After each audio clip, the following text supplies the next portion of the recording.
कहा कि मैं जरूर आऊंगा और देर रात तक चल करके मैं सुबह यहां पहुंच गया।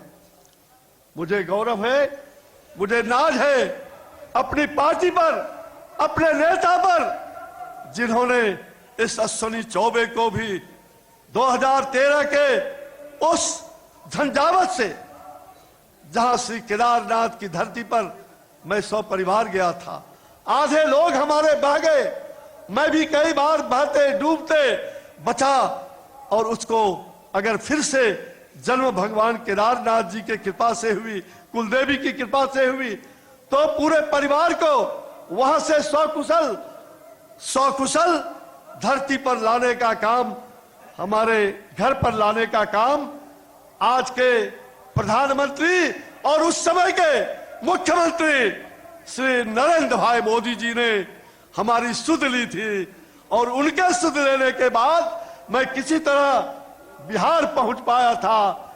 ये वही नरेंद्र मोदी है, और आपको जानकर प्रसन्नता होनी चाहिए।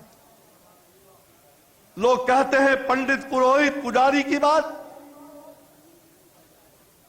नरेंद्र मोदी जी जो भक्ति के साथ और शक्ति के साथ, मैं जानता हूं जिस प्रधानमंत्री जी ने, वो मुख्यमंत्री थे, उसके पहले वो कुछ भी नहीं थे, जो समाज के लिए, और जहां हिमालय के चोटी पर जाकर के भी एक तपस्वी बनकर के तपस्या करने का भी संकल्प लेने वाला व्यक्ति, जो समाज को लेकर चलता है, जो हर समाज को महत्व देता है, ऐसे महान व्यक्ति जो सबकी रक्षा के लिए आगे बढ़ता है, जिसका मूल मंत्र है सबका साथ, सबका विकास, सबका प्रयास, सबका विश्वास, वैसे माननीय प्रधानमंत्री नरेंद्र भाई मोदी जी, जिन्होंने श्री केदारनाथ की त्रासदी के बाद उन्होंने जो मैंने छोटी सी खबर दिया था, और पहली बार प्रधानमंत्री जी ने, उनका पहले भी संकल्प था, जब मैं हॉस्पिटल में केदारनाथ त्रासदी के बाद दिल्ली के हॉस्पिटल में इलाज करा रहा था, उनका टेलीफोन आया, कहा चौबे जी आप घबराइए नहीं, केदारनाथ को भगवान की कृपा होगी तो ऐसा बनाया जाएगा जो लोग केदारनाथ जाने से डरते हैं। उस समय वो मुख्यमंत्री थे, लेकिन केदारनाथ की कृपा से, आशीर्वाद से, जहां आद्य जगत गुरु शंकराचार्य की मूर्ति को उड़ते हुए मैंने आकाश में जल में प्लावित होते हुए देखा था, और मैंने आग्रह किया था कि फिर से आद्य जगत गुरु शंकराचार्य की यहां मूर्ति लगे। और देखो प्रधानमंत्री जी ने हजारों करोड़ की योजना से आज ऑल वेदर रोड केदारनाथ और तमाम ऐसे धाम जाने का जो मार्ग प्रशस्त किया है, उसके लिए आभारी है संपूर्ण पंडित समाज, संपूर्ण पुरोहित समाज। जहां लोग जाने के लिए डर रहा था, वहां उन्होंने इस प्रकार का कल्याण किया, तो मैं प्रधानमंत्री श्री नरेंद्र भाई मोदी जी का शुक्रगुजार हूं, और मैं बहुत बहुत आभारी हूं। भाई और बहनों, आज आप सब लोग जानते हैं कि यहां आप सब लोग आए, मैं जानता हूं आपके लिए बहुत सारे विचार, आपके लिए बहुत सारे जो आपके आग्रह रहे होंगे। मुख्यमंत्री जी सबका ध्यान रखते हैं और सबके कल्याण की बात करते हैं। इन्होंने सारे संतों का, सारे महापुरुषों का सम्मान किया है, तो परशुराम के वंशजों का सम्मान क्यों नहीं होगा? परशुराम के वंशजों का सम्मान भी मुख्यमंत्री के मुखारबिंद से होगा, जो देश और दुनिया में उदाहरण बनेगा, उदाहरण बनेगा। मैं आपको इतना विश्वास दिला सकता हूं भाई और बहनों, ये ब्राह्मण को जाति से जोड़ा जाता है। माफ करिएगा, ब्राह्मण कोई जाति नहीं होता, ब्राह्मण संस्कार होता है, ब्राह्मण संस्कृति को आगे बढ़ाने का काम करता है, वही ब्राह्मण है। ब्राह्मण जातियों के घेरे में अपने आप को मत लाओ। हम तो समाज के सभी वर्ग के लोगों को आगे ले चल करके सबके प्रति एक ही धारणा, एक ही प्रार्थना, जजमान हमारे कल्याणमय हो। हम जजमान के कल्याण की भावना करते हैं। इससे बड़ी भावना हम सारा ग्रह, सारा दोष अपने कंधे पर ले लेते हैं, लेकिन जजमान का कल्याण हो ये बात करने वाले। इसलिए ब्राह्मण कभी याचक नहीं बनना, कभी याचक नहीं बनना, कभी याचक नहीं बनना। ब्राह्मण समाज को साथ लेके चलने वाला होता है, संस्कृति और संस्कार को आगे बढ़ाने वाला होता है। इसलिए ब्राह्मण जाति नहीं, ब्राह्मण एक विश्वास है, ब्राह्मण एक संस्कृति है, ब्राह्मण संस्कार है। और मैं यही कहूंगा, धर्मो रक्षति रक्षता, उसी प्रकार से ब्राह्मण रक्षति रक्षिता। अगर ब्राह्मण की रक्षा करेंगे तो ब्राह्मण आपका रक्षा करेगा। यह है ब्राह्मण। आज परशुराम जी को याद करते हुए, परशुराम जी बड़े क्रोधी माने जाते थे, लेकिन परशुराम जी जैसा न्यायी इस धरती पर कोई नहीं हुआ। अन्याय के विरुद्ध लड़ते थे, अन्याय के विरुद्ध वो क्रोधित होते थे। और इसलिए आज भगवान परशुराम को याद करते हुए मैं अपनी बात को यहां विराम देना चाहूंगा। और एक ऐसे पंक्ति के साथ, मैं ब्राह्मण को लोग जातिवादी कभी कभी कह देते हैं, और ब्राह्मण भी अपने को जाति से गिनते हैं। कभी भूल से भी अपने को जाति मत कहना, ये कभी भूल से भी मत कहना कि हम इतना परसेंट और इतना परसेंट है।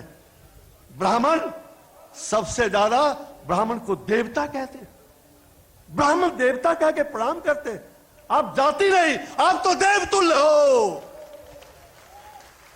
भाई और बहनों, मैं एक पंक्ति कह करके फिर अपनी बात को विराम दूंगा। हमारे लिए राष्ट्र प्रथम है, हमारे लिए राष्ट्र प्रथम है। ब्राह्मण अगर जातिवादी होता तो दधीची अपने शरीर का दान अस्त्र और शस्त्र बनाने के लिए नहीं करते, कभी नहीं करते। अर्जुन सर्वश्रेष्ठ धनुर्धर नहीं होते, फिर कोई चंद्रगुप्त नहीं होता, और 1857 की पहली स्वतंत्रता की क्रांति का कोई मंगल पांडे नहीं होता। आज ऐसे लोग जो देश के साथ गद्दारी करने वाले लोग अगर ये कहते हैं ब्राह्मण भारत छोड़ो, तो कान खोल करके सुन लो कि ब्राह्मण आशीर्वाद भी देता है, और ब्राह्मण जब कमंडल से जल निकाल लेता है तो संहार करना भी जानता है, संहार करना भी जानता है। इसलिए ब्राह्मण को जाति से मत उधेड़ो। ब्राह्मण के प्रति ब्राह्मण कभी भी किसी से कोई बैर नहीं करता। ब्राह्मण सबके प्रति सद्भावना, सबके प्रति अच्छे विचार और सबको साथ लेके चलने का, सबके कल्याण के लिए काम करता है। कल्याण सबका हो, यही विश्वास। और मैं इन्हीं बात को कहते हुए आप सबको आज इन्हीं शब्दों के साथ मैं अपनी वाणी को विराम देना चाहूंगा, और यही कहूंगा कि आइए हमारे परशुराम के वंशज आप सभी मिलकर के हरियाणा प्रदेश को एक ऐसा प्रदेश बनाइए, एक ऐसा प्रदेश जो शायद इस फरसा को देख करके, ये परशुराम के फरसा को देख करके कोई गुंडा, कोई बलात्कारी हिम्मत ना करे अपनी मां बहनों पर छीटाकशी करने का, हाथ उठाने का। और इसलिए आपका काम, आपका यह कर्तव्य होता है। इसलिए परशुराम के वंशजों, अपने कर्तव्य का पालन करो, और जब कर्तव्य का पालन करोगे तो अधिकार तो मिलेगा ही, अधिकार मिलेगा। कोविड के कालखंड में एक सम्मेलन को मैं एड्रेस कर रहा था वीडियो कॉन्फ्रेंस से। उसमें देश के और दुनिया के कई देशों के पंडित और पुरोहित समाज के लोग थे। उन्होंने कहा कि आज तुम भूखे हैं, कोई दाना देने वाला नहीं है। हमने कहा चिंता मत करो, हमारे प्रधानमंत्री सबके लिए मुफ्त अनाज देने वाले हैं। और उन्होंने सबके लिए मुफ्त अनाज दिया। और मेरा विश्वास है हरियाणा प्रदेश से जो गुंज उठेगा, आज जो हरियाणा के मुख्यमंत्री, मैं विश्वास के साथ कहता हूं कि उनकी भावना है और वो अपनी भावना से आपके प्रति जो उनकी सद्भावना है, जरूर आपके कल्याण नहीं, संपूर्ण समाज के कल्याण के लिए जो उनकी भावना पंडितों के प्रति, पुरोहितों के प्रति, पुजारी के प्रति है, वो उद्गार व्यक्त होगा जो देश और दुनिया के लिए इतिहास बनेगा, इतिहास बनेगा, इसमें कहीं दो मत नहीं। बोलिए फिर से एक बार प्रेम से, श्रद्धा से, जय परशुराम। एक भी मुट्ठी खुली नहीं, पूरी मुट्ठी बंद होनी चाहिए। जय परशुराम, जय जय परशुराम। सर्वे भवन्तु सुखिनः, सर्वे सन्तु निरामया, सर्वे भद्राणि पश्यन्तु, मां कश्चित् दुख भाग भवेत्। आप सभी सुखी, स्वस्थ, मंगलमय रहे हो, यही हमारी कामना है। जय हिंद, जय भारत, वंदे मातरम, नमस्कार। भारत माता के, भारत माता के, वंदे वंदे। जय श्री राम, जय श्री राम, जय जय परशुराम।